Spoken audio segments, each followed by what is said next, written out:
exploser dans les prochains mois? Ben oui, ça a été une surprise pour nous de découvrir ici que pour la première fois, le festival et surtout son marché du film ont mis en lumière cette mystérieuse réalité virtuelle qui attire de plus en plus de réalisateurs, de producteurs, de financiers, de plus en plus le public, comme vous allez le voir dans ce reportage que nous avons réalisé avec Vincent Bouffartigue.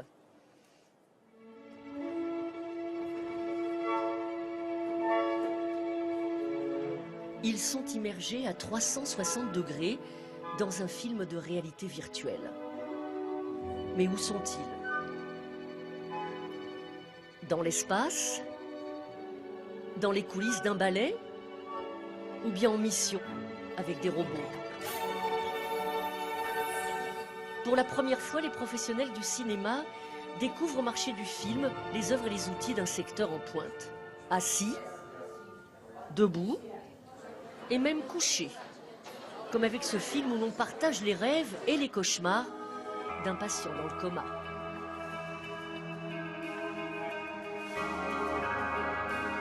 Fantastique, incroyable. C'est vraiment l'avenir. Alors là, franchement, c'est l'avenir.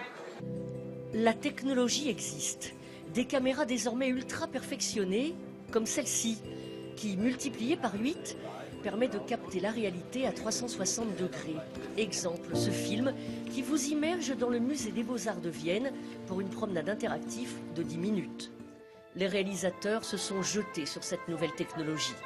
L'un d'eux nous reçoit au 5e étage d'un immeuble cannois, Éric Darnel.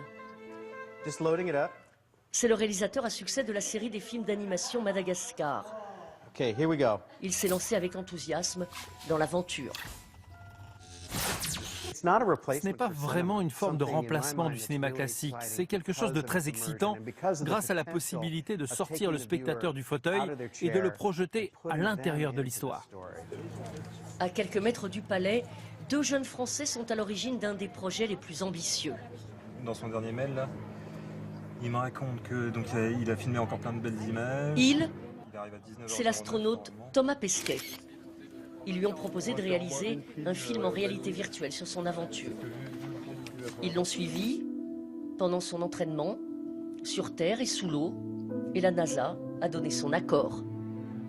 C'est plutôt un point positif, je pense, que de venir en disant, voilà, nous on est des Français, on fait du cinéma, on fait de la VR, on est un peu pionnier, et on a un astronaute en plus qui est formidable. Le résultat, dans la peau de Thomas Pesquet, promet d'être époustouflant. Et pour que tous ces films soient accessibles, l'idée est désormais de créer des salles de projection en réalité virtuelle.